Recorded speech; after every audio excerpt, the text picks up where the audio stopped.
இந்த காலை வேளையிலும் நம்மை ஆசீர்வதிக்கும்படியாக தேவன் நம் மத்தியில் எழுந்தருளி இருக்கிறதுக்காய் நான் தேவனை ஸ்தோத்திரிக்கிறேன்.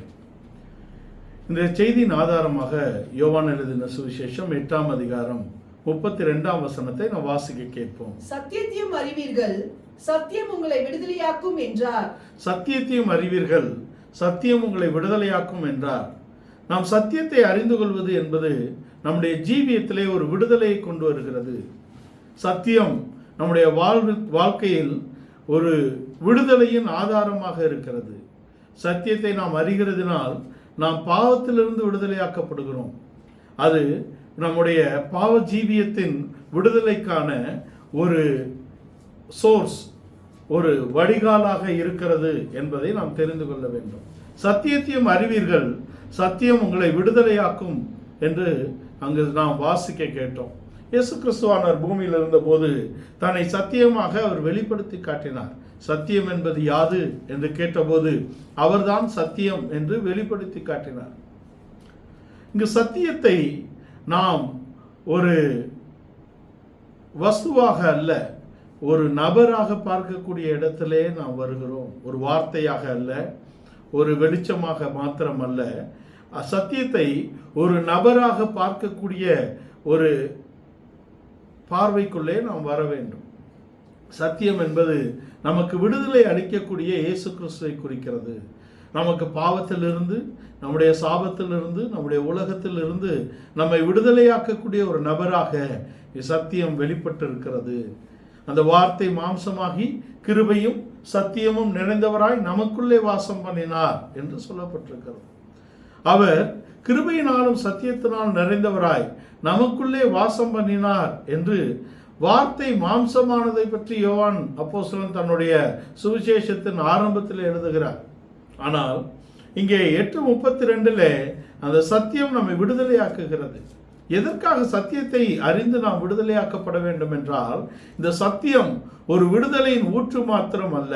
இந்த சத்தியத்தினால் நம்ம ஒரு வளர்ச்சியை அடைந்து கொள்ளுகிறோம், ஒரு முதிர்ச்சியை அடைந்து கொள்ளுகிறோம் என்பதை நாம் அறிய வேண்டும். சத்தியத்தை அறிகிறதுனால் நாம் பாவத்திலிருந்து விடுதலையாக்கப்படுகிறோம். சத்தியத்தை அறிகிறதுனால் ஒரு உடனடியான விடுதலையும் ஒரு தொடர்ச்சியான வளர்ச்சியையும் நாம் அடைந்து கொள்ளுகிறோம். ஒரு உடனடியான விடுதலை, ஒரு தொடர்ச்சியான வளர்ச்சி என்பதை நாம் பார்க்க வேண்டும். ஒரு உடனடியான விடுதலை கிடைக்கிறது என்பது நம்முடைய பாவத்திலிருந்து, அநீதியிலிருந்து நாம் நீதிமானாக்கப்படுகிறோம்.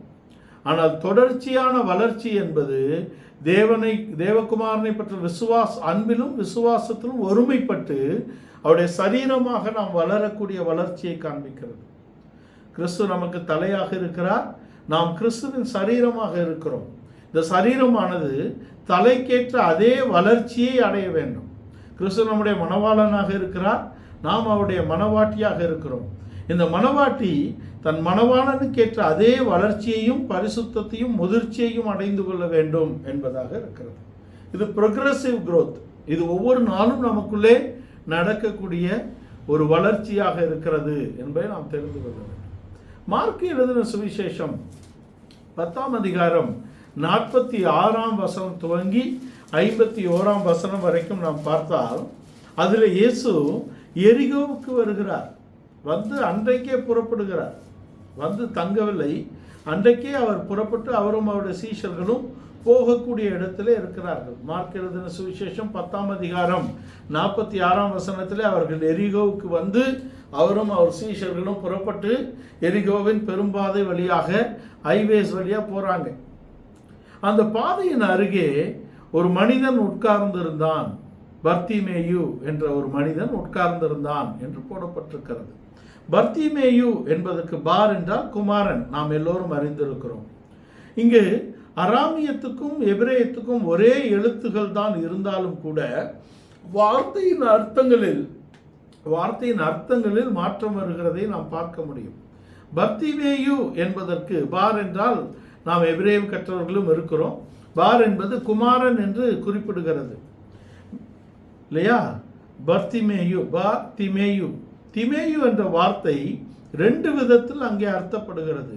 ஒன்று அன்கிளீன்னஸ், சுத்தம் இல்லாத இந்த குருடன் அந்த சமூகத்திலிருந்து, யூத சமூகத்திலிருந்து முற்றிலுமாக புறக்கணிக்கப்பட்டவனாக அவன் இருக்கிறான் என்பதை நாம் தெரிந்து கொள்ள வேண்டும்.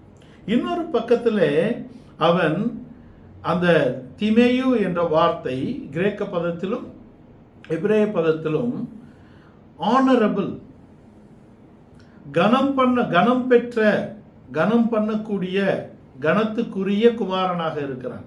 ஒரு பக்கத்தில் அவன் அங்கே அன்கிளீன் சன், அதாவது சுத்தம் இல்லாத, சமூகத்தால் நிராகரிக்கப்படக்கூடிய குமாரனாக இருக்கிறான். இன்னொரு பக்கத்தில் அவன் அங்கே கனம் பெறக்கூடிய குமாரனாக இருக்கிறான். இந்த சமூகத்திலிருந்து புறக்கணிக்கப்பட்ட அசுத்தமான நிலைமையில் இருக்கக்கூடிய ஒரு குமாரனாக இருந்த இந்த பர்த்திமேயுடைய வாழ்க்கையிலே இயேசு கிறிஸ்துவுடைய இடைப்படுதல், அங்கே தெய்வீக இடைப்படுதல் அங்கே நேரிடுகிறது, தெய்வீக குறுக்கிடுதல் நேரிடுகிறது. அதுக்கு பின்பாக அவனுடைய வாழ்க்கை கனம் பெற்ற வாழ்க்கையாக மாறுகிறதை நாம் பார்க்கிறோம். நம்ம அநேகருடைய வாழ்க்கை நம்முடைய பெயருக்கு ஏற்றாற்போல் இருக்காது. கண்ணாயிரம் அப்படின்னு இருக்கிறதுனால அவர் கண்ணு நல்லா தெரியும் நம்ம சொல்ல முடியுமா? இல்லையா? பேருக்கு ஏற்ற ஒரு வாழ்க்கை இல்லை. ஆசீர்வாதம்னு ஒருத்தர் இருந்தார். அவருடைய வாழ்க்கை அவருடைய பெயருக்கு ஏற்றாற்போல் ஆசீர்வாதமாக இருக்கிறதா என்று நாம் ஆராய வேண்டும். நம்மில் அநேகர் நம்முடைய பேருக்கு ஏற்ற ஒரு ஜீவியம் நமக்குள்ள இருக்கிறது இல்லை. ஆனால் சந்தோஷம்னு பேர் வச்சு சந்தோஷமா இருக்கிறாங்கன்னு நம்ம நினைக்க முடியுமா? இல்லையா? பேர் சந்தோஷமாக வைத்ததினால் சந்தோஷமாக இருக்கிறாங்கன்னு நினைக்க முடியுமா? ஒரு ஆவிக்குரிய துக்கம், ஒரு பூமிக்குரிய ஒரு கவலை ஒரு மனிதனை நெருக்கக்கூடிய இடத்தில் இருக்கிறது. அந்த வாழ்க்கை அவனுடைய பெயருக்கு ஏற்றாற் போல ஒரு வாழ்க்கை இல்லை. அவன் கனம் பெற்ற குமாரன் என்று பெயர் பெற்றிருந்தாலும் அவன் தன் வாழ்க்கையில் பிச்சை எடுத்து வாழக்கூடிய இடத்திலே அவன் தள்ளப்பட்ட நிலவரத்தில் தான் இருக்கிறான். அவன் தள்ளப்பட்ட அவனுடைய அந்த நிலவரத்தை மாற்றக்கூடியது அவன் அறிந்த சத்தியமாக இருக்கிறது என்பதை இந்த இடத்தில் தெரிந்து கொள்ள வேண்டும். அவன் எங்கே இருக்கிறான் என்றால் எரிகோவின் பெரும்பாதையிலே இருக்கிறான். அதை ஆங்கிலத்தில் ஹைவேஸ்ன்னு போட்டிருக்கு. எரிகோவுக்கு போகிற பாதையிலே அவனுடைய வாழ்க்கை இருக்கிறது. 46 வாசிங்க. பின்பு அவர்கள் எரிகோவுக்கு வந்தார்கள். அவரும் அவருடைய சீஷர்களும் திரளான ஜனங்களும் எரிகோவை விட்டு புறப்படுகிற போது திமேயுவின் மகனாகிய பர்த்திமேயு என்கிற ஒரு குருடன் வழியருகே உட்கார்ந்து பிச்சை கேட்டுக் கொண்டிருந்தான். அநேக ஜனங்கள் அவரோட கூட பிரயாணிக்கக்கூடிய இடத்துல திரளான ஜனங்கள். புதிய ஏற்பாட்டில் நீங்கள் எங்கு பார்த்தாலும் திரள் என்று போடப்பட்டிருக்கும். திரளான ஜனங்கள் அவரோட பிரயாணிக்கிறார்கள். அவர் எரிகோவில் வந்து தங்கிவிடவில்லை. அவர்கள் வந்து எரிகோவிலிருந்து உடனே புறப்படக்கூடிய இடத்துல திரளான ஜனங்கள் பிரயாணம் பண்ணுகிறார்கள். திரள் என்பது திக்னஸ், ஒன்று சேர்க்கப்பட்ட ஒரு கூட்டம். அங்கே பழைய ஏற்பாட்டில் நீங்கள் எங்கே பார்த்தாலும் ஏராளமான ஜனங்கள். இஸ்ரவேலர் ஏராளமாய் இருப்பதினால் ஏராளம் என்று சொல்லப்பட்டது.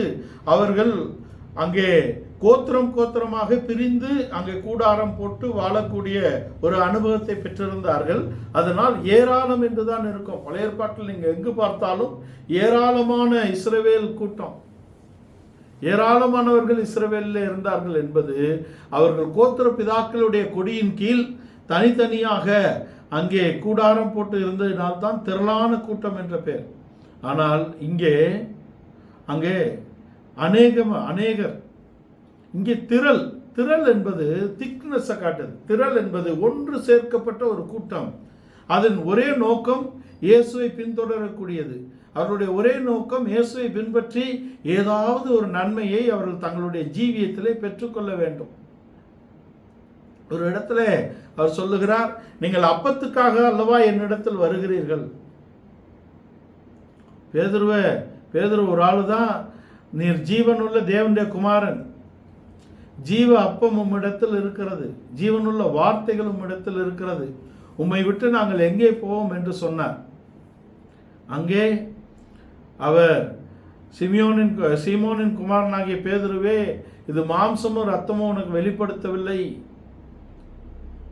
இல்லையா, பரலோகத்தில் இருக்கக்கூடிய பிதா இதை உனக்கு வெளிப்படுத்தி இருக்கிறார் என்று கொண்டு வருகிறார். பரலோக வெளிச்சம் பெற்றவனாக பேதுரு அங்கே பேசுகிறார். இங்கே திரளான கூட்டம் அவருக்கு பின்பாக போகிறது. திரள் என்றாலே அவர்கள் 5000க்கு குறைவாத ஒரு கூட்டமாக நாம் எடுத்துக்கொள்ளலாம். ஆனால் அவர்களுடைய ஒரே நோக்கம் இயேசுவை பின்தொடர்ந்து தன்னுடைய ஜீவியத்திலே நன்மையை பெற்றுக்கொள்வது. அங்கே ஒரு மனிதன், அங்கே எரிகோவின் பெரும் பாதையிலே ஒரு மனிதனை கொண்டு வந்து வைத்திருக்கிறார்கள். அவன் பிறவியிலிருந்து குருடனாக இருக்கக்கூடிய ஒரு மனிதனாக இருக்கிறான். அவனை குருடன் என்று போடப்பட்டிருக்கிறது. அவன் அங்கே என்ன, அந்த கூட்டம் என்ன சொல்லுகிறது? அங்கே 47ஆம் வசனம் வாசிங்க. அவன் நசரேயனாகிய இயேசு வருகிறார் என்று கேள்விப்பட்டுகிறான். இயேசுவே தாவீதின் குமாரனே எனக்கு இரங்கும் என்று அவன் கேள்விப்பட்டது என்ன? நசரேயனாகிய இயேசு வருகிறார், யோசேப்பின் குமாரன், நாசரேத்து ஊரார், கலிலேயாவில் வசித்து வந்தாரே, இப்பொழுது கப்பர்நகூமுக்கு தன் வீட்டுக்கு குடிபெயர்ந்திருக்கிறாரே, அந்த நசரேயனாகிய இயேசு வருகிறார் என்றுதான் சொல்லுகிறார்கள். திரள் கூட்டம் அவரை என்ன சொல்லுகிறது? அவரை நசரேயனாகிய இயேசு என்று சொல்லுகிறது. ஆனால் இவன் என்ன சொல்லுகிறான் என்பதுதான் அவனுடைய வாழ்க்கையில் அவனுக்கு கிடைத்த அங்கு நித்தியமான ஒரு நன்மைக்கான ஒரு வெளிச்சமாக இருக்கிறது. சத்தியத்தை அறிவீர்கள், சத்தியம் உங்களை விடுதலையாக்கும். நீங்கள் சத்தியத்தை அறியாதபடிக்கு சத்தியம் உங்களை விடுதலையாக்கக்கூடிய இடத்தில் நீங்கள் வர முடியாது. சத்தியத்தில் 2 பக்கம். சத்தியத்தை நாம் மேலோட்டமாக அறிந்து கொள்வதும், சத்தியத்தை நாம் ஆழமாக அறிந்து கொள்வதும். The deep calls the deep. ஆழம் ஆழத்தை நோக்கி அழைக்கிறது. தேவனை ஆழமாக, அவருடைய ஆழம், நீளம், அகலம், உயரம், அவருடைய அன்பின் ஆழம், அகலம், நீளம், உயரம் என்று அப்போஸ்தலனாகிய பவுல் எழுதுகிறார் பிலிப்பியர்ல. அதை நாம் அறிந்து கொள்ள வேண்டும் இல்லையா? இங்கே அவர்கள் எப்படி அவரை அறிந்திருக்கிறார்கள்? முழு இஸ்ரவேல் யூதா குடும்பங்களும் அவரை எப்படி அழைக்கிறது? நசரேயனாகிய இயேசு வருகிறார், அவர் நாசரேத்து ஊரார், அவர் எழுத்தின்படி யோசேப்பின் குமாரன். இந்த கலிலேயாவிலிருந்து நன்மை வருமா? ஒரு ஆள் கேட்கிறார். கலிலேயாவிலிருந்து நன்மை வரை நீங்கள் காண முடியுமா? அவர் கலிலேயன், அவர் கப்பர்நகூமில் இருக்கிறாரே அவர். ஆனால் அவர் எப்படி அடையாளப்படுத்தப்படுகிறார்? நசரேயனாகிய இயேசு. ஆனால் இவனும் அவரை தாவீதின் குமாரன் என்ற வெளிச்சத்திலே அவன் அறிகிறான். இவனை கொண்டு வந்து வைத்திருக்கிறார்கள். இவன் அந்த வழியில் அருகே உட்கார்ந்திருந்து அவன் எல்லோரும் சொல்ல கேட்கிறான், நசரேயனாகிய இயேசு வருகிறார். ஆனால் இவனோ தாவீதின் குமாரனே என்று அழைக்கிறான். தாவீதின் குமாரன் என்ற சொல் அவரை மேசியாவாக அடையாளப்படுத்தக்கூடிய சொல்லாக இருக்கிறது. அவருடைய ராஜரீகத்தை அவன் ஒத்துக்கொள்வதாக இருக்கிறது. அவருடைய தீர்க்க தரிசனத்தின் நிறைவேறுதலாகிய அந்த பிறப்பை அவன் பிரகடனப்படுத்துகிறதாக இருக்கிறது. மேசியாவை பற்றிய வெளிச்சம் அவனுக்கு இருக்கிறது. இவனுடைய குருட்டு தன்மை என்பது இஸ்ரவேலுடைய ஆவிக்குரிய குருட்டாட்டத்தை காண்பிக்கக்கூடிய இடத்தில் இருக்கிறது. இவனுடைய எழுத்தின்படியான குருட்டாட்டம் இஸ்ரவேலுடைய ஆவிக்குரிய குருட்டாட்டத்தை காண்பிக்கக்கூடியதாக இருக்கிறது. யோவான் எழுதின சுவிசேஷம் 5ஆம் அதிகாரம் 39ஆம் வசனத்தில் சொல்லுகிறார், வேத வாக்கியங்களை ஆராய்ந்து பாருங்கள், அவைகளினால் உங்களுக்கு நித்திய ஜீவன் உண்டென்று நம்புகிறீர்களே. என்னை கொடுத்து சாட்சி கொடுக்கிறவைகளும் அவைகளே என்று சொல்லுகிறார். அவரை கொடுத்த சாட்சி வேதம் கொடுக்கிறது. தோராவிலே அவரை குறித்த சாட்சி இருக்கிறது. தோரா அவர்தான் மேசியா, அவர்தான் தேவன் என்பதை பிரகடனப்படுத்தக்கூடிய இடத்தில் வெளியரங்கமாக இருக்கிறது. நீங்கள் மோசேயை நம்பவில்லை, அவன் எழுதின வேத வாக்கியத்தை நம்பவில்லை, நீங்கள் என்னையும் நம்ப முடியாது. கடைசி வசனத்தை வாசி, 5ஆம் அதிகாரத்தின் கடைசி வசனம். அவன் எழுதின வாக்கியங்களை நீங்கள் விசுவாசியாமல் இருந்தால், மேல அதுக்கு முன்ன வசனத்திலிருந்து வாசி. நீங்கள் மோசேயை விசுவாசித்திருந்தீர்களானால் என்னையும் விசுவாசிப்பீர்கள். நீங்கள் மோசேயை விசுவாசித்திருந்தீர்களானால் என்னையும் விசுவாசிப்பீர்கள். நீங்கள் மோசேயை விசுவாசித்தால் மோசே எழுதின தோராவை விசுவாசிப்பீர்கள். நீங்கள் தோராவை ஏற்றுக்கொண்டால் என்னை ஏற்றுக்கொள்வீர்கள்.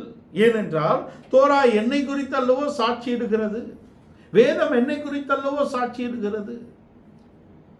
சீஷர்களும் கூட எழுத்தின்படி அவரை அங்கே நசரேயனாகிய இயேசுவாக அறிந்திருந்தார்கள். அவர்தான் ஆவிக்குரிய மேசியா என்ற வெளிச்சம் அவர்களுக்கு இல்லை. அவர் பூமிக்குரிய ஒரு ஆளுகையை தங்களுக்கு கொடுப்பார் என்றுதான் அவர்கள் நம்பி இருந்தார்கள். அவருடைய வாழ்க்கை அசைந்து கொண்டே இருந்தது. ஒரு நாள் நீர்தான் ஜீவ அப்பம் என்று சொன்ன அதே பேதுரு தான் நீர் மரிக்க கூடாது என்று அவரை தடை பண்ணக்கூடிய இடத்தில் இருக்கிறார். ஏனென்றால் அவர்களுக்கு எழுத்துக்குரிய காரியத்துக்கும் ஆவிக்குரிய வாழ்க்கைக்குமான எழுத்துக்குரிய ஆசீர்வாதத்துக்கும் ஆவிக்குரிய ஆசீர்வாதத்துக்குமான வித்தியாசம் அறியாத ஒரு நிலையில் தான் இருந்தார்கள் அவர்கள் பரிசுத்த ஆவியை பெறும் வரை.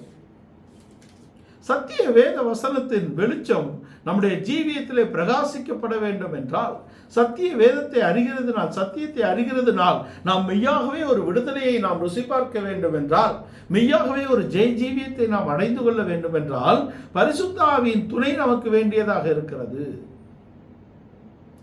இல்லையா? கிறிஸ்து இயேசு உயிரோடு எழுப்பின ஆவி உங்களுக்குள் வாசமாயிருந்தால் உங்கள் சாவுக்கீனமான இந்த சரீரத்தை உயிர்ப்பிக்கும். அப்படின்னா என்ன? சாவுக்கீனமாக பாவத்துக்கும் அநீதிக்கு அடிமையாக இருந்த உங்கள் சரீரத்தை நீதிக்கு அடிமையாக, அங்கே மறுமைக்குரிய ஒரு ஜெயத்தை பெற்றுக்கொள்ளக்கூடியதாக, கிறிஸ்துவோடு பாடுபட்டு கிறிஸ்துவோடு உயிர்த்தெழக்கூடிய ஒரு அனுபவத்துக்கு நம்மை கொண்டு வரும்படியாக அந்த பரிசுத்த ஆவியினாலே நாம் சுயாதீன சித்தத்தை, ஜென்ம சுபாவத்தை முற்றிலுமாக அழித்து, சுயாதீன சித்தத்தை முற்றிலுமாக அழித்து, தெய்வீக சுபாவத்தை வெளிப்படுத்தக்கூடிய இடத்திலும், தேவ சித்தத்தை நம்முடைய சரீரத்திலே செய்யக்கூடிய இடத்திலும் நம்முடைய சரீரம் உயிர்ப்பிக்கப்படுகிறது. தேவன் நமக்கு தந்தருள்ள பரிசுத்த ஆவியினாலே. தேவன் தம்முடைய அன்பை பரிசுத்த ஆவியின் மூலமாக நம்முடைய இருதயத்திலே ஊற்றி இருக்கிறார். இந்த நம்பிக்கை நம்மை வெட்கப்படுத்தாது என்று ரோமர் 5:5 சொன்னவர் இங்கே ரோமர் 8 அதிகாரத்தின் 11 வசனத்திலே உங்கள் சாவுக்கு இனமான இந்த சரீரத்தை உயிர்ப்பிக்கும். சாவுக்கிடமாக இந்த சரீரம் ஏன் போகிறது? பாவத்தின் சம்பளம் மரணம், தேவனுடைய கிருபை வருமோ நம்முடைய குமாரனை பற்ற விசுவாசத்தினால் வரக்கூடிய நித்திய ஜீவன் என்று ரோமர் 6:23 சொல்லுகிறார். அப்ப நமக்கு 6:23 வாசிங்க. பாவத்தின் சம்பளம் மரணம், தேவனுடைய கிருபை வருமோ அவருடைய குமாரனை பற்ற விசுவாசத்தினால் வரக்கூடிய நித்திய ஜீவனாக இருக்கிறது. பாவத்தின் சம்பளம் மரணம், தேவனுடைய கிருபை வருமோ தம்முடைய கர்த்தராகிய இயேசு கிறிஸ்துவினால் உண்டான நம்முடைய கர்த்தராகிய இயேசு கிறிஸ்துவினால் உண்டாகிய நித்திய ஜீவனாக இருக்கிறது. அப்ப நம்முடைய வாழ்க்கையிலே பாவத்தில் இருந்தும் சாபத்தில் இருந்தும் நாம் விடுதலையாக்கப்படுகிறோம். எப்படி? தேவனுடைய ஆவியினாலே. வேத வசனமும் ஆவியாக தான் இருக்கிறது. நான் சொன்ன வசனமே ஆவியாகவும் ஜீவனாகவும் இருக்கிறது. இந்த ஆவியாகிய ஜீவனாகிய இந்த வேத வசனம் ஒரு நிறைவேறுதலுக்குள் வருவதற்காக பரிசுத்தாவியின் நிறைவு நம்முடைய ஜீவியத்திலே கொடுக்கப்பட்டிருக்கிறது. திரளான கூட்டம் அவரை பின்பற்றினது, ஆனால் அவரை நசரேனாகிய இயேசு என்றுதான் பின்பற்றினார்கள். அவரை மேசியா என்ற வெளிச்சத்துக்குள் இஸ்ரவேல் யூதா குடும்பத்தார் வரவில்லை. நான் இஸ்ரவேல் யூதா குடும்பத்தார் என்று ஏன் நான் பிரித்து சொல்லுகிறேன்? நாம் அதை அறிந்திருக்கிறோம். ஆனால் இயேசு கிறிஸ்து வரும் பொழுது அங்கே யூதர்கள் என்ற பொதுவான வழக்கத்துக்குள் அவர்கள் வந்துவிட்டார்கள். இஸ்ரவேல் என்னும் யாக்கோபின் குடும்பம் அங்கே அடையாளப்படுத்தப்படுகிறது. அப்ப அவர்களுடைய ஆவிக்குரிய குருட்டாட்டம் என்ன? இவர் மேசியா என்பதை அவர்கள் ஆராய்ந்து அறியவில்லை. எப்படி ஆராய வேண்டும்? அவர்தான் மேசியா என்று அவர் வாயினாலேயே சொல்ல வேண்டும் என்று அவர்கள் விரும்புகிறார்கள்.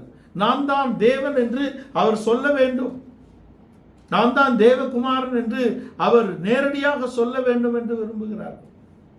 ஒரு காலத்திலும் அவர் அதை சொல்லவில்லை. ஏனென்றால் நீங்கள் அதை ஆராய்ந்து அறிந்து கொள்ள வேண்டும். இன்றைக்கும் இயேசுதான் தேவகுமாரன், இயேசுதான் தேவன் என்பதிலே பல பிரச்சனைகளும் விவாதங்களும் இன்றைக்கு நடந்து கொண்டிருக்கிறது. எங்காவது அவர் நேரடியாக தன்னை தேவன் என்று சொன்னாரா? அவர் சொல்ல மாட்டார். நீங்கள் தான் ஆராய்ந்து அறிந்து கொள்ள வேண்டும் என்பது இங்கே நமக்கு சொல்லப்படுகிற பாடமாக இருக்கிறது. வேத வாக்கியங்களை ஆராய்ந்து பாருங்கள், அவைகளால் உங்களுக்கு நித்திய ஜீவன் உண்டு என்று நம்புகிறீர்களே, என்னை குறித்து சாட்சியிடுகிறவைகளும் அவைகளே. முழு இஸ்ரவேல் யூதா குடும்பங்களும் அங்கே அவரை மேசியாவாக அறிந்து கொள்ள தவறிவிடுகிறார்கள். ஆனால் இவன் அங்கே பர்த்திமேயு தன்னுடைய ஜீவிய மாற்றத்துக்காக, தன்னுடைய உள்ளான மாற்றத்துக்காக, தன்னுடைய நிரந்தரமான ஒரு விடுதலைக்காக அங்கே ஒரு வெளிச்சத்தை பெற்றிருக்கிறான். நம்முடைய வாழ்க்கையிலே நாம் சத்தியத்தை அறிந்து கொள்வதனால்தான் நாம் மெய்யான விடுதலையை அடைந்து கொள்ள முடியும். நாம் சத்தியத்தை அறிந்து கொள்வதனால்தான் நம்முடைய ஜீவியத்தில் மெய்யான ஒரு மாற்றத்தை நாம் அடைந்து கொள்ள முடியும் என்பதை நாம் தெரிந்து கொள்ள வேண்டும். நம்முடைய வாழ்க்கையிலே நாம் சத்தியத்தை அறிந்து சத்தியத்தினால் விடுதலை அடைந்து கொள்ள வேண்டும். அதுக்கு பின்பாக தேவனுடைய ஆவி எங்கேயோ அங்கே விடுதலை உண்டு என்று சொல்லப்பட்டது. முதலாவது சத்தியத்தை அறிந்து நாம் விடுதலையை பெற்றுக்கொண்டு தேவ ஆவியினாலே ஒரு பரிபூர்ணமான விடுதலையை நாம் பெற்றுக்கொள்ளும்படியாக நாம் அழைக்கப்பட்டிருக்கிறோம். இந்த பர்த்திமேயுடைய வாழ்க்கையிலே அவன் எல்லோரும் என்ன சொல்றாங்க, நசரேயனாகிய இயேசு வருகிறார். ஆனால் அவன் அவரை ஸ்தம்பிக்க செய்தான். அவர் திரும்பி தன் அண்டையில் வரும்படியான கிரியை செய்தான். அவனுடைய வாழ்க்கையிலே ஒரு மாற்றத்தை கொண்டு வரும்படியான ஒரு கிரியையை அவன் நடப்பிக்கிறான் என்பதை நாம் தெரிந்து கொள்ள வேண்டும். அது என்ன? தாவீதின் குமாரனே என்று அவரை அழைக்கிறார். தாவீதின் குமாரன் என்றால் அவர் மேசியா, அவர் ஆளுகைக்குரியவர், அவர் தேவனால் அனுப்பப்பட்ட வாக்குத்தத்தத்துக்குரியவர் என்பதை அவன் பிரகடனப்படுத்தினதினாலே அவன் இடத்தில் இயேசு வருகிறார். அவன் தாவீதின் குமாரனே எனக்கு இரங்கும் என்று அவன் சத்தமிட்டதினால் அவர் அவன் அருகில் வந்து உனக்கு என்ன வேண்டும் என்று அவர் கேட்கிறார். இந்த கேள்வி வித்தியாசமாக இருக்கிறது அல்லவா? அவனுக்கு என்ன வேண்டும் என்று அவர் கேட்கிறார். 47 வாசிங்க.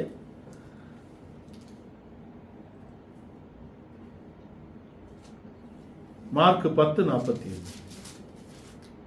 அவன் நசரேயனாகிய இயேசு வருகிறார் என்று கேள்விப்பட்டு, இயேசுவே தாவீதின் குமாரனே எனக்கு இரங்கும் என்று கூப்பிடத் தொடங்கினான். அவன் பேசாதிருக்கும்படி அநேகர் அவனை அதட்டினார்கள். அவனோ தாவீதின் குமாரனே எனக்கு இரங்கும் என்று முன்னிலும் அதிகமாய் கூப்பிட்டான். நம்முடைய வாழ்க்கையிலே நாம் தேவனை நம்முடைய மெய்யான விடுதலைக்காக, ஒரு உள்ளான ஆவிக்குரிய ஆசீர்வாதத்துக்காக நாம் தேட வேண்டும். அவர் நம்முடைய வாழ்க்கையிலே நம்மை கிட்டி சேர்ந்து நமக்கு ஒரு விடுதலையை அவர் தர வேண்டும் என்றால் அது மெய்யான ரீதியிலே அது இருக்க வேண்டும். உண்மையாய் என்னை நோக்கி கூப்பிடுகிறவர்களுக்கு, உண்மையாய் என்னை நோக்கி கூப்பிடுகிறவர்களுக்கு என்று அழுத்தம் கொடுக்கப்பட்டிருக்கிறது. உண்மையாய் அவரை நோக்கி கூப்பிட வேண்டும். அவனை சுற்றி இருந்தவர்கள் அவனை அதட்டினார்கள், சத்தம் போடாதபடிக்கு அதட்டினார்கள். நம்முடைய வாழ்க்கையிலே மற்றவர்கள் நம்மை என்ன நினைப்பார்கள் என்ற நினைப்பு நம்முடைய வாழ்க்கையில் பல காரியங்களை நம்மை முன்னேற விடாதபடிக்கு நம்மை தடை செய்யக்கூடியதாக இருக்கிறது. நாம் தேவனை ஆராதிக்க வரும்போது, நாம் தேவனை தேடும் பொழுது, நாம் தேவனுக்கான கிரியைகளை செய்யும் பொழுது அநேகர் ஒளிந்து மறைந்து தான் வேதம் வாசிப்பாங்க. அவர் கதவை வீட்டை மூடி ஜெபிக்க சொன்னால் இவங்க வெளியரங்கமாக ஜெபிப்பார்கள்.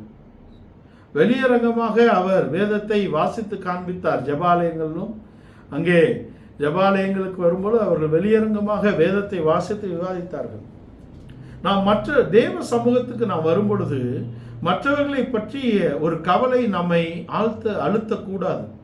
அவர் என்ன நினைப்பார், இவர் என்ன நினைப்பார் என்று நாம் தேவனுடைய காரியங்களிலே மற்றவர்களை பற்றிய சிந்தனையை அதில் உட்புகுத்தக்கூடாது. மற்றவர்களுக்கு நிமித்தம் நாம் வெட்கப்படக்கூடாது. அவன் அத்தனை பேர் அதட்டியும் அவன் கூப்பிடுவதை நிறுத்தவில்லை, இன்னும் அதிகமாக கூப்பிட்டான். ஒருவேளை அந்த இடத்துல நம்ம இருந்திருந்தோம்னா 10 பேர் அதட்டினா என்ன பண்ணிடுவோம்? சரி, எதுக்கு பிரச்சனை, நாளைக்கு இவனுங்களை நம்பி தான் பிச்சை எடுத்து வாழணும் அப்படின்னு நினைச்சிருந்தான்னா அவன் கூப்பிடுவதை நிறுத்தியிருப்பான். அவன் வாழ்க்கையும் என்றென்றைக்கும் அப்படியே இருந்திருக்கும். அல்ல, அவன் அவர்களை மீறி சத்தமிட்டான். அவனுடைய சத்தம் கிறிஸ்துவை அது சேரும் வரைக்கும் இருந்தது. இன்னும் அதிகமாய் கத்தினான், இன்னும் அதிகமாய் சத்தமிட்டான் என்பது அவனுடைய போராட்டத்தின் உறுதியை காண்பித்தது. அந்த உறுதி அவனுக்கு இருந்த சத்தியத்தின் வெளிச்சமும் அவனுக்கு இருந்த விசுவாசத்தின் உறுதியும் தான் கிறிஸ்துவை அவன் அண்டைக்கு கொண்டு வந்தது. இதே தெய்வீக இடைப்படுதலை குறித்தும் தெய்வீக குறுக்கிடுதலை பற்றியும் நாம் யாக்கோபுடைய வாழ்க்கையிலும் கடந்த நாட்களில் பார்த்தோம். அவன் தன்னுடைய சாமர்த்தியத்தையோ தன்னுடைய யுக்திகளையோ தன்னோடு இருந்த ஒரு கூட்டத்தையோ அவன் நம்பக்கூடிய இடத்தில் அவன் வாழ்க்கை இல்லை. அவன் யாப்போக்கை கடந்து தனித்தவனாய் அவன் போராடுகிறான். ஒரு ஆவிக்குரிய யாக்கோபு தேவனோடு இணைந்து கொண்டு மாம்சத்துக்குரிய யாக்கோபோடு போராடக்கூடிய ஒரு இடத்துக்கு தன்னை நிலைநிறுத்துகிறான். தேவனோடு தன்னை இணைத்துக் கொள்ளுகிறான். அவனுக்கு தேவனை பற்றி இருந்த வெளிச்சம், ஈசாக்கின் பயபக்திக்குரியவர் அவர் மாத்திரமே என்னை தப்புவிக்க வல்லவர், ஈசாக்கின் பயபக்திக்குரியவர் அவர் இல்லை என்றால் நான் இன்றைக்கு ஒன்றுமில்லை, ஈசாக்கின் பயபக்திக்குரியவர் அவர்தான் என்னை இன்றைக்கு ரட்சிக்க முடியும் என்ற வெளிச்சம் அவனுடைய வாழ்க்கையில் இருந்தது. அவனுடைய போராட்டத்தில் உறுதி இருந்தது. தன்னுடைய ஆவிக்குரிய வாழ்க்கைக்காக தன்னுடைய எழுத்தின்படியான யாக்கோபுக்கு விரோதமான அந்த போராட்டத்திலே தேவனோடு தன்னை இணைத்துக் கொள்ளுகிறான். நாம் நம்முடைய மாம்சத்தின் கிரியைகளை அழித்தால் பிழைப்பீர்கள் என்று எழுதப்பட்டிருக்கிறது. நம் மாம்சத்தின் கிரியைகளை நாம் அழிக்கும்படிக்கு தேவனோடு சத்தியத்தோடு நாம் உறுதியாக நிற்க வேண்டும். அதற்கு நம்மை நாம் ஆயத்தப்படுத்த வேண்டும். அதற்கு நாம் உறுதியாக இருக்க வேண்டும். அதற்காக நாம் போராட வேண்டும். நீங்கள் பாவத்தை எதிர்த்து போராடுகிறதிலே இன்னும் ரத்தம் சிந்தத்தக்கதாக உங்கள் போராட்டம் இல்லையே பவுல் கொண்டு வருகிறார். நாம் பாவத்தை எதிர்த்து போராடுகிறதிலே, நம்முடைய சுபாவங்களை எதிர்த்து போராடுகிறதிலே, நம்முடைய சுய சிந்தனைகளை எதிர்த்து போராடுகிறதிலே, நம்முடைய சொந்த திட்டங்களை எதிர்த்து போராடுகிறதிலே, நம்முடைய சொந்த யுக்திகளை எதிர்த்து போராடுகிறதிலே நாம் தேவனோடு நம்மை இணைத்துக் கொள்ளுகிறோமா? சத்தியத்தோடு நம்மை ஒப்பிட்டுக் கொள்ளுகிறோமா? சத்தியத்தை நிறைவேற்றக்கூடிய இடத்திலே நாம் ஒப்பு கொடுத்திருக்கிறோமா? தேவ சித்தத்தை செய்யக்கூடிய இடத்திலே நாம் ஒப்பு கொடுத்திருக்கிறோமா? யாக்கோபு அப்படி ஒப்பு கொடுத்தான். அவர் சொல்லுகிறார், விடுகிறது, நான் போகட்டும், என்னை விடு. அவன் விடவில்லை. நீ யார்? யாக்கோபு. நீ இஸ்ரவேல் எனப்படுவாய். நீ இனிமேல் இஸ்ரவேல் எனப்படுவாய். இஸ்ரவேல் என்பது நாம் ஏற்கனவே பார்த்திருக்கிறோம், அது மணவாட்டிக்கு அடையாளம். இஸ்ரவேல் தேவனால் முன்குறிக்கப்பட்ட தேவனுடைய குமாரன். இஸ்ரவேல் கிறிஸ்துவின் மணவாட்டி. அந்த உறுதி யாக்கோபுக்குள் இருந்தது. அந்த போராட்டத்தின் நிறைவு என்ன? அவனுடைய வாழ்க்கையிலே, அவனுடைய வார்த்தையிலே, அவனுடைய நடக்கையிலே, அவனுடைய கிரியையிலே ஒரு மாற்றம் வந்திருக்கிறது. பர்த்திமேயுவும் தன்னுடைய போராட்டத்தில் உறுதியாக இருக்கிறான். எத்தனை பேர் அவனை அதட்டினாலும், எத்தனை பேர் அவன் வாயை மூட நினைத்தாலும் அவன் விடவில்லை. தன்னுடைய போராட்டத்தில் உறுதியாக இருக்கிறான். தன்னுடைய விசுவாசத்தில் உறுதியாக இருக்கிறான். அவரை அழைக்கிறதில் உறுதியாக இருக்கிறான்.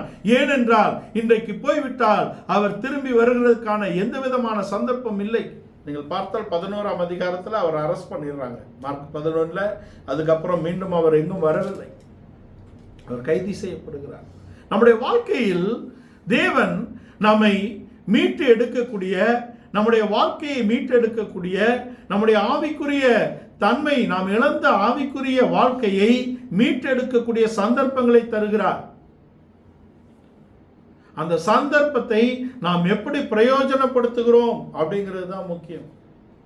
ஒரு சந்தர்ப்பத்தை நாம் இழந்து விட்டால், ஒருவேளை யாக்கோபு அன்றைக்கு போராடி இல்லாவிட்டால் அவன் அழித்திருப்பான். ஒருவேளை இந்த பர்த்திமேயு அவரை அழைக்காமல் இருந்திருந்தால் வாழ்க்கை முழுவதும் குருடனா பிச்சை எடுத்துட்டு அங்கேயே தான் இருந்திருக்கணும். இப்படி கொடுக்கப்பட்ட சந்தர்ப்பத்தை நாம் இழந்து விட்டால் மீண்டும் ஒரு சந்தர்ப்பம் வரும் என்று நாம் எதிர்பார்க்க இயலாது என்பதை நாம் தெரிந்து கொள்ள வேண்டும். ஒரு ஆளுக்கு ஒரு சந்தர்ப்பம் சொல்றார், அதை அவன் விட்டு விடுகிறான்.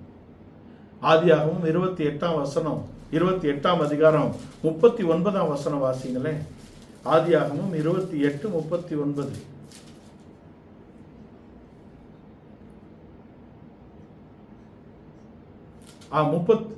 ஆதியாகமம் 31:29. ஏசாவை அவர் ஆசீர்வதிக்கிறாரே. 27:39.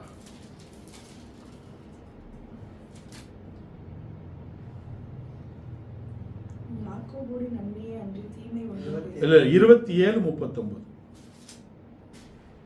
அப்பொழுது அவன் தகப்பனாகிய ஈசாக்கு அவனுக்கு பிரத்யுத்தரமாக, உன் வாசஸ்தலம் பூமியின் சாரத்தோடும் உயர வானத்திலிருந்து இறங்கும் பனியோடும் இருக்கும். உன் பட்டயத்தினாலே நீ பிழைத்து உன் சகோதரனை சேவிப்பாய்.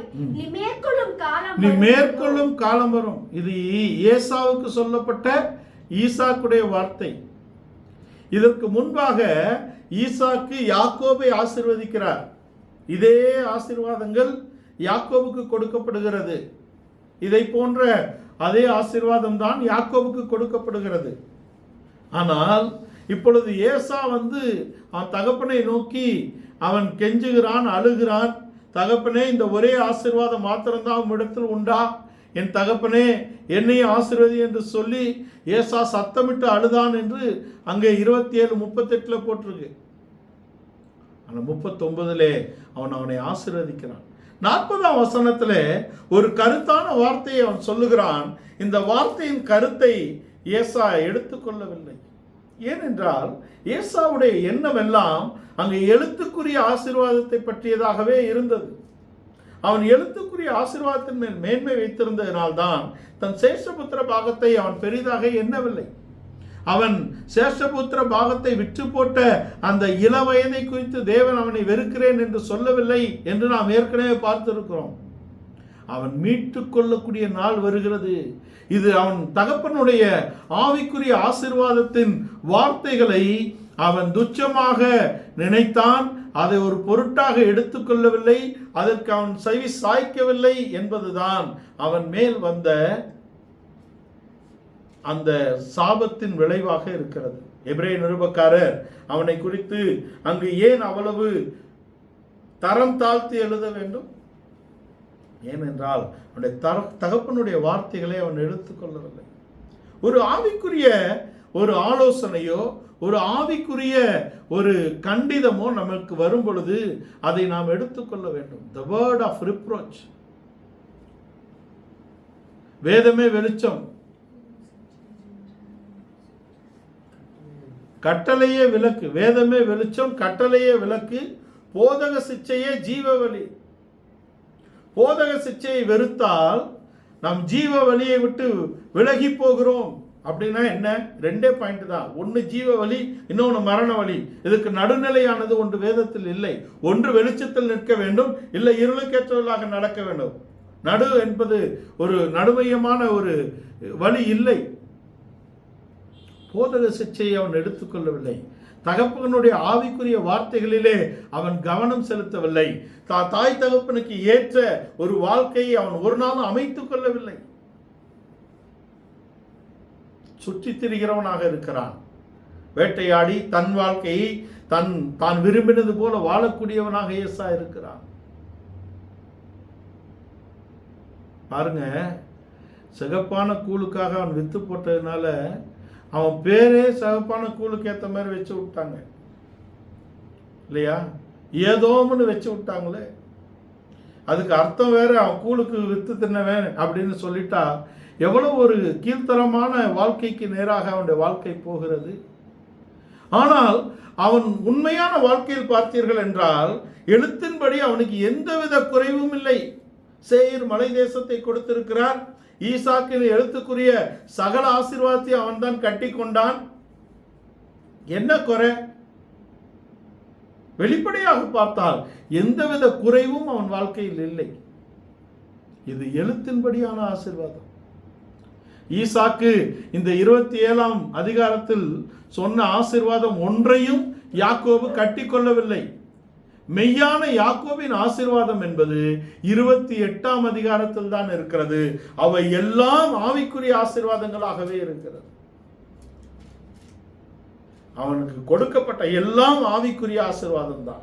எழுத்தின்படி ஈசாக்கின் அங்கே எழுத்தின்படியான ஆஸ்திகளிலே அவன் ஒன்றையும் அடைந்து கொள்ளவில்லை. இப்ப ஏசா கிட்ட வருவோம். ஏசாவுக்கு அவங்க தகப்பன் ஒரு ஆவிக்குரிய ஆலோசனை தருகிறார். உன் நாட்கள் வரும், நீ மேற்கொள்ளும் காலம் வரும்போது உனக்கு மேற்கொள்ள ஒரு காலம் கொடுக்கப்படுகிறது.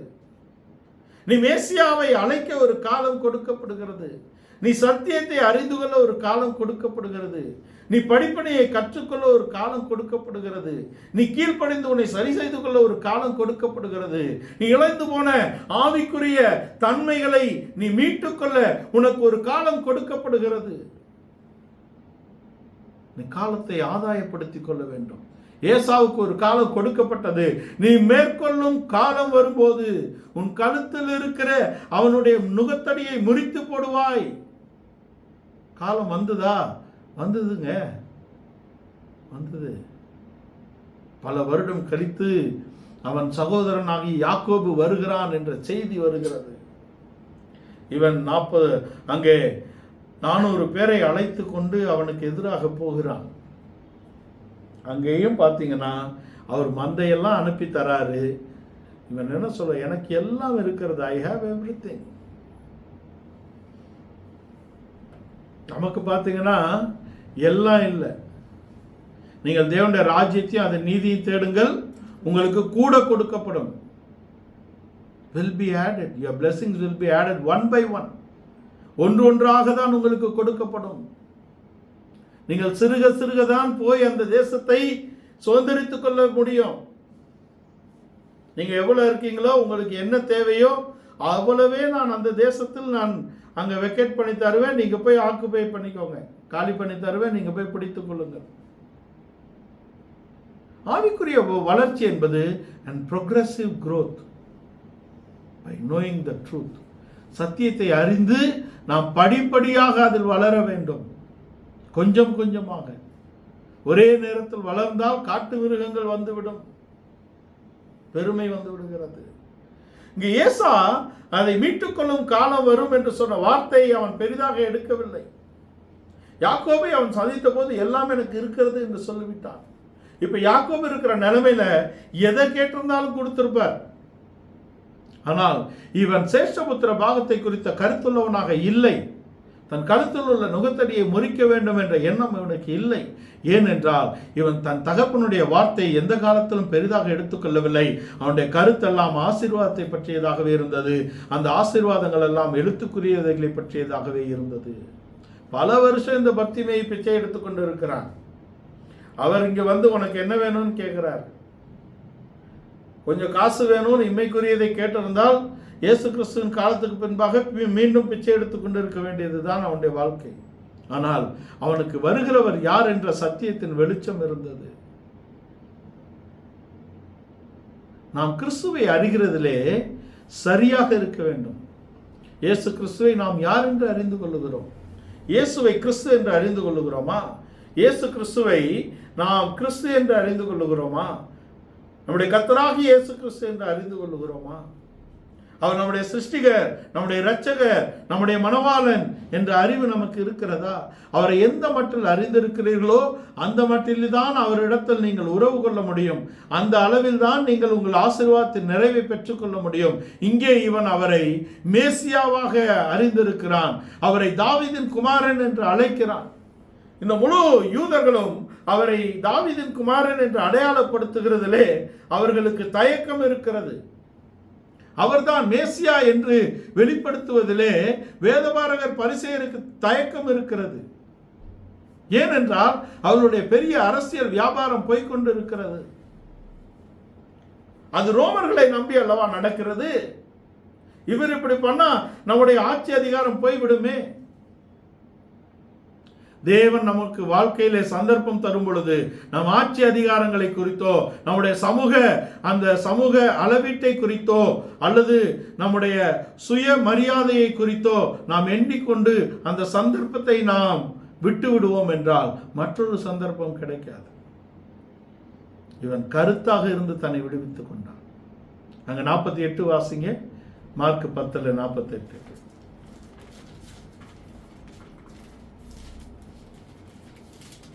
அவன் பேசாதிருக்கும்படி அநேகர் அவனை அதட்டினார்கள். அவனோ தாவீதின் குமாரனே எனக்கு இறங்கும் என்று முன்னிலும் அதிகமாய் கூப்பிட்டான். 49. இயேசு நின்று அவனை அழைத்து வர சொன்னார். அவர்கள் அந்த குருடனை அழைத்து, திடன்கொள், எழுந்திரு, உன்னை அழைக்கிறார் என்றார்கள். உன்னை அழைக்கிறார் என்றார்கள். இந்த உறுதியான போராட்டம் இவனை இயேசுவின் அண்டையில் கொண்டு சென்றது. விசுவாசத்தின் உறுதி. இந்த விசுவாசத்தின் உறுதி எங்கிருந்து வரும்? அவரை அறிகிறதுனால் தான் வரும். பவுல் அப்போஸ்தலன் சொல்லுகிறார், அவரை அறிகிற அறிவின் மேன்மைக்காக நான் எல்லாவற்றையும் நஷ்டம் என்று விட்டேன், குப்பையுமாக எண்ணுகிறேன். நான் அடைந்தாயிற்று, முற்றிலும் தேர்ந்தவனானேன் என்று ஒரு நாளும் எண்ணுகிறதில்லை. ஒன்று செய்கிறேன், நான் எதற்காக பிடிக்கப்பட்டேனோ அதை நான் ஆசையாய் தொடர்கிறேன். அவன் நிறுத்தவில்லை, தொடர்ந்து கத்துகிறான், இன்னும் அதிகமாய் சத்தமிடுகிறான். இயேசுவின் அந்த you want to take the என்ன சொல்ல, அவருடைய பார்வை தன் மீது படும்படியாக இயேசு கிறிஸ்து அவனை நோக்கி பார்க்கும் வரைக்கும் கத்துகிறான்.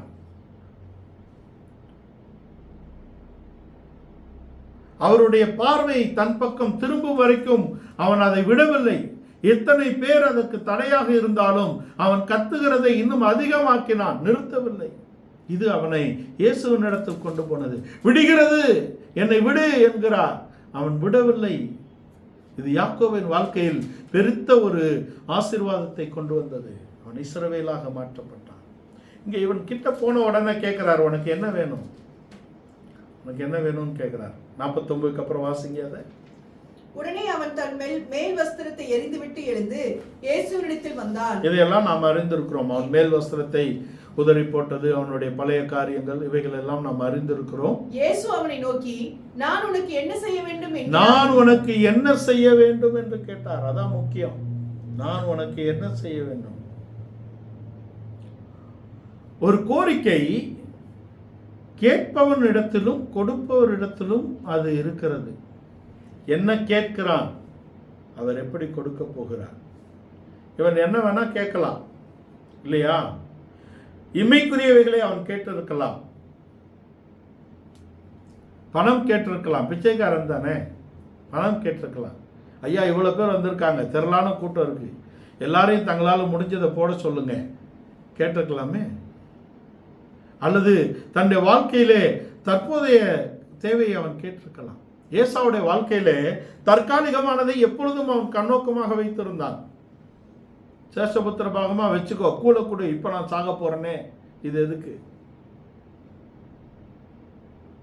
வேட்டையாடி கொண்டு வந்த, இப்ப ஆசீர்வாதம் இல்லையா, ஒண்ணு கூட இல்லையா? எதை இழந்தோம் என்று அவன் கருத்தாகவே அவன் பார்க்கவில்லை.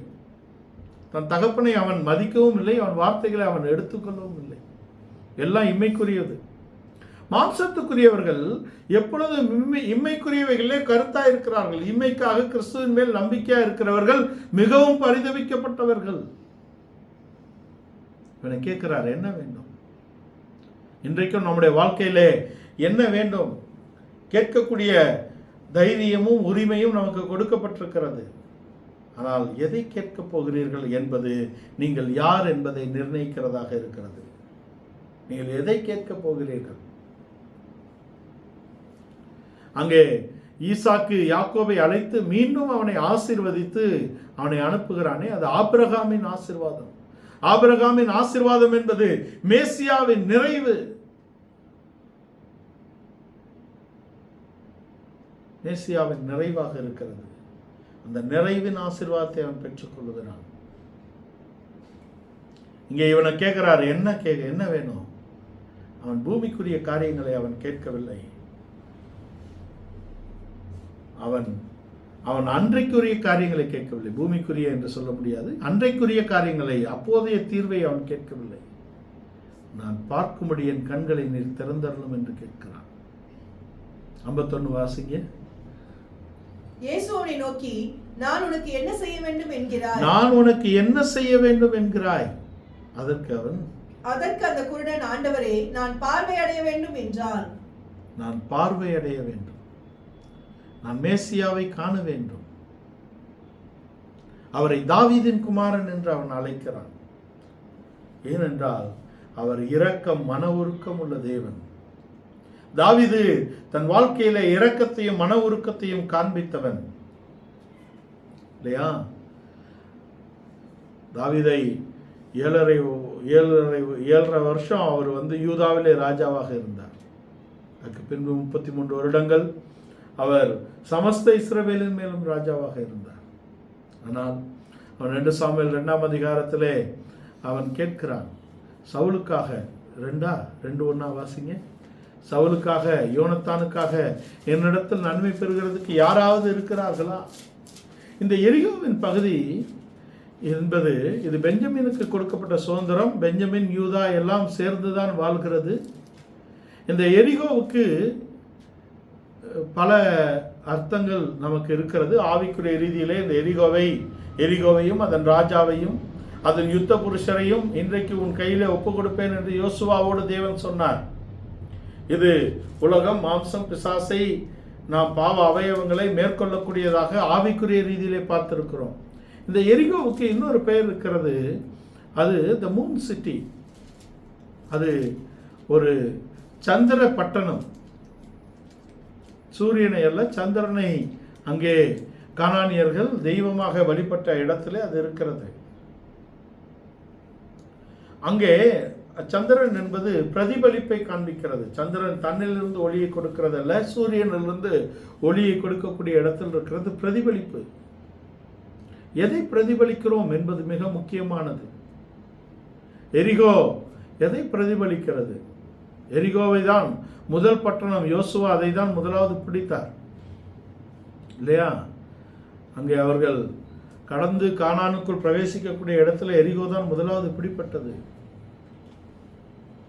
அங்கே நிறைவாக 7 நாள் சுற்றி வந்து தேவனை துதித்து அதை பிடித்தார்கள். எரிகோவின் மதில் என்பது மிக அகலமான ஒரு மதில். 3 கனரக வாகனம் ஒன்றே செல்லக்கூடிய அளவுக்கு கனமாக, அது அகலமாக இருந்த மதில், அதை இடிய செய்தார். இதெல்லாம் ஆவிக்குரிய ரீதியிலே அவன் உனக்கு என்ன வேண்டும் என்று அவன் கேட்டபோது அவன் எதையும் கேட்கவில்லை. அவன் பார்வையை கேட்டான். அவனுடைய கண்கள் திறக்கப்படும்படியாக கேட்டான். நம்முடைய வாழ்க்கையில ஆவிக்குரிய கண்கள் நமக்கு மெய்யாக திறக்கப்பட வேண்டும். நாம் ஆவிக்குரிய காரியங்களை நாம் உறுதியாக காண வேண்டும். சமூகத்திலிருந்து ஒதுக்கப்பட்ட அவன் இப்பொழுது கனம் பொருந்திய குமாரனாக மாற்றப்படுகிறான். கனவீனமாக புறக்கணிக்கப்பட்ட, மற்றவர்களால் தள்ளப்பட்ட இடத்தில் இருந்த அவன் இப்பொழுது கனம் பொருந்திய மகனாக மாற்றப்படுகிறான். தாவீது தன் வாழ்க்கையிலே அவன் எருசலேமை சாலகத்தின் வழியாக ஊடுருவி பிடித்தபோது எபூசியர்கள் அதை ஆண்டு கொண்டு வந்தார்கள். இஸ்ரவேல் எவ்வளோ வருஷம் ஆகியும் பார்த்தீங்கன்னா அங்கே சவுல் அதை மேற்கொண்டு பிடிக்கவில்லை. யோசுவா காலத்திலே அதை பிடிக்கல, நியாயாதிபதிகள் காலத்திலே அதை எதுவும் செய்யலை. சவுல் ராஜாவான பின்பும் 40 வருஷம் ஒன்றும் செய்யப்படவில்லை. தாவீது அதை குறித்து கருத்துள்ளவனாக இருந்தான். ஆனால் அவர்கள் என்ன சொன்னார்கள்? குருடரும் சப்பானியும் உன்னை தடை செய்வார்கள். அப்படின்னா என்ன? அவனை தரம் தாழ்த்தி பேசுகிறார்கள். எங்கள் குருடர் சப்பானியை தாண்டி நீ உள்ள வர முடியாது. நம்முடைய வாழ்க்கையிலே ஒரு ஆவிக்குரிய வெளிச்சத்தை நாம் பெற்றுக்கொண்டால், நம்முடைய வாழ்க்கையில் தெய்வீக சித்தத்தை, தேவ சித்தத்தை காண முடியாத குருட்டாட்டமோ, தேவ சித்தத்தை செய்ய முடியாத முடமோ நம்முடைய ஜீவியத்தில் இல்லாதபடி முற்றிலும் நீக்கப்படும் இல்லையா? அதுதான் முக்கியம். அவன் இறங்கி அவர்களை அங்கே முறியடித்தது மாத்திரமல்ல, அங்கே தாவீதுடைய சட்டம் அங்கே ஒன்று போடுகிறான். குருடரும் சப்பானியும் இனி எருசலேமுக்குள்ளும் சியோனுக்குள்ளும் காணப்படுகிறது இல்லை என்ற சட்டம் போடப்படுகிறது. ஆனாலும் அவன் சட்டத்தை தாண்டி ஒரு இரக்கத்தை பாராட்டுகிறான்.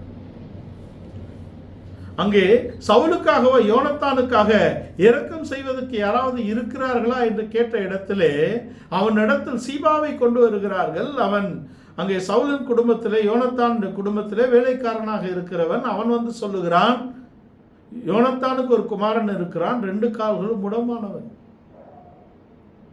இவன் இப்பொழுது எருசலேமுக்குள் பிரவேசிக்க முடியாது, இவன் சியோனுக்குள் பந்தி இருக்க முடியாது என்று இருந்த அவனை அங்கே தாவீது கொண்டு வந்து என்னாலும் தன் குமாரரோடும் தன்னோடும் அவன் பந்தி இருக்கும்படி அவனை செய்தான் என்பது தேவனுடைய இரக்கம்.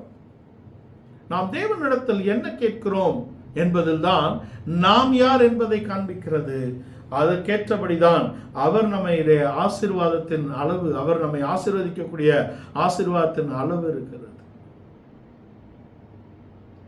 யாக்கோபுடைய வாழ்க்கையிலே அவர் கொண்டு வந்த ஆசீர்வாதம், நீங்க எழுத்தின்படி ஏசாவை பார்த்தால் அது இல்லாதது போல்தான் இருக்கும். ஆனால் இவனுக்கு இருக்கக்கூடிய ஆசீர்வாதம் என்பது ஆபிரகாமின் ஆசீர்வாதத்தின் நிறைவு. ஆபிரகாமுடைய ஆசீர்வாதம் என்பது மேசியாவின் வெளிப்பாடு. அது யூதாவிலே என்றென்றைக்கும் சிங்காசனம் நிலைத்திருக்கக்கூடியதாக இருக்கிறது. அது தாவீதிலே தெய்வீக தன்மையை வெளிப்படுத்தக்கூடிய இடத்தில் தேவன் நடத்தினார். அவன் தாழ்மையுள்ளவனாக இருந்தான். அவன் தேவனுக்கு முன்பாக தன்னை காத்துக்கொள்ளக்கூடிய இடத்தில் இருந்தான். அவன் தவறினாலும் கூட சரியாக தன்னை காத்துக்கொள்ளக்கூடிய இடத்திலே அவன் தன்னை தாழ்த்தி தேவன் தன்னை தூக்கி எடுக்கும்படியாக அவன் சந்தர்ப்பத்தை சரியாக பயன்படுத்தி கொண்டான் தாவீது. அந்த உரியா ஒரு சங்கதி தவறு என்று அவனை குறித்து எழுதப்பட்டிருக்கிறதே, அவன் தவறின போதும் அவன் இறங்கினான். அவன் அங்கே தன்னை தாழ்த்தி இரக்கத்தை பெற்றுக்கொண்டான். ஏனென்றால் அவனுக்குள் இரக்கம் என்ற சுபாவம் இருக்கிறது. மலை பிரசங்கத்தில் ஒன்றுக்கு பதிலாக ஒன்று கொடுத்து கொண்டே வருவார். இருதயத்தில் சுத்தமுள்ளவர்கள் பாக்கியவான்கள், அவர்கள் தேவனை தரிசிப்பார்கள். பொறுமையுள்ளவர்கள் பாக்கியவான்கள், அவர்கள் தேசத்தை சுதந்திரித்துக் கொள்வார்கள். அதெல்லாம் இருக்கு. ஆனால் தாழ்மைக்கு பதிலாக வேறு ஒன்றும் இல்லை, இரக்கத்துக்கு பதிலாக வேறு ஒன்றும் இல்லை. இரக்கம் உள்ளவர்கள் பாக்கியவான்கள், அவர்கள் இரக்கம் பெறுவார்கள். இரக்கம் நியாய தீர்ப்புக்கு முன்பாகவும் மேன்மை பாராட்டும். தாவீது இங்கே யோனத்தானோடு செய்த உடன்படிக்கை நினைவு கூர்ந்து அங்கே மேவிபோசேத்து காண்பித்த இரக்கம் அவனுடைய வாழ்க்கையிலும் ஒரு இரக்கத்தை கொண்டு வரக்கூடிய இடத்தில் இருந்தது. மேவிபோசேத்துக்கு அவன் இரக்கம் காண்பித்தான். தாவீதுடைய வாழ்க்கையிலே அவன் இரக்கத்தை பெற்றுக்கொண்டான். இதுதான் நாம் கற்றுக்கொள்ளக்கூடிய பாடமாக இருக்கிறது. நாம் என்னத்தை தேவனிடத்தில் கேட்கிறோம், நம்முடைய தன்மைகளை எப்படி நாம் காண்பிக்கிறோம். அவர் இரக்கமும் மன உருக்கமும் உள்ள தேவன். அந்த இரக்கத்தையும் மன உருக்கத்தையும் அவர் நம்மிலே எதிர்பார்க்கிறார். அவர் பரிசுத்தம் உள்ளவர். நாமும் பரிசுத்தராக அவருக்காக ஜீவிக்கும்படியாக அவர் விரும்புகிறார். அவர் சுபாவத்தில் எப்படிப்பட்டவராக இருக்கிறாரோ அப்படிப்பட்ட சுபாவத்தை நாம் அடைந்து கொள்ளும்படியாக அவர் எதிர்பார்க்கிறார். அதற்கு நாம் முதலாவது அவரை அறிய வேண்டியபடி அறிந்து கொள்ள வேண்டும். பர்த்திமேயு தன்னுடைய வாழ்க்கையிலே அவர் எப்படி அறிந்து கொண்டார்? அவரை தாவீதின் குமாரன் என்று அறிந்து கொள்ளுகிறான். அவரை போராடி தன்னுடைய விடுதலையை அவன் பெற்றுக் கொள்ளுகிறான். அவன் பார்த்த முதல் நபர் இயேசு. இயேசு கிறிஸ்துவை அவன் காணும்படியாக அவன் கண்கள் திறக்கப்படுகிறது. நாம் புறஜாதிகளாக இருந்த நம்முடைய வாழ்க்கையிலே தேவன் பெரிய இரக்கத்தை காண்பித்திருக்கிறார். அவரை நாம் அடைந்து கொள்ளக்கூடிய, அவருடைய வெளியேற பெற்ற இந்த ரட்சிப்பை நாம் அடைந்து கொள்ளக்கூடிய இடத்துல அவர் நம்மை கொண்டு வந்திருக்கிறார். நாம் கிறிஸ்துவை சேராதவர்களாக இருந்தோம். இஸ்ரவேலின் காணியாட்சிக்கு புறம்பானவர்களாக இருந்தோம். வாக்குத்தத்தத்தின் உடன்படிக்கைக்கு அந்நியராக இருந்தோம். தேவனற்றவர்களாக, நம்பிக்கையற்றவர்களாக இருந்த நம்மை தேவன் இந்த நம்பிக்கைக்கு அழைத்து கொண்டு வந்திருக்கிறார். நாம் ஆவிக்குரிய விஷயங்களில் நாம் கருத்தாய் இருக்க வேண்டும். மற்றவர்களுக்கு இறங்கக்கூடிய இடத்திலே தேவ சித்தத்தின்படி இரக்கத்தை காண்பிக்க வேண்டியதாக இருக்கிறது. தன் சத்துருக்களை கூட அவன் சிநேகிக்கக்கூடிய இடத்திலே தாவீது காணப்பட்டான். தெய்வீக சுபாவத்தை அவன் வெளிப்படுத்தி காண்பித்தான்.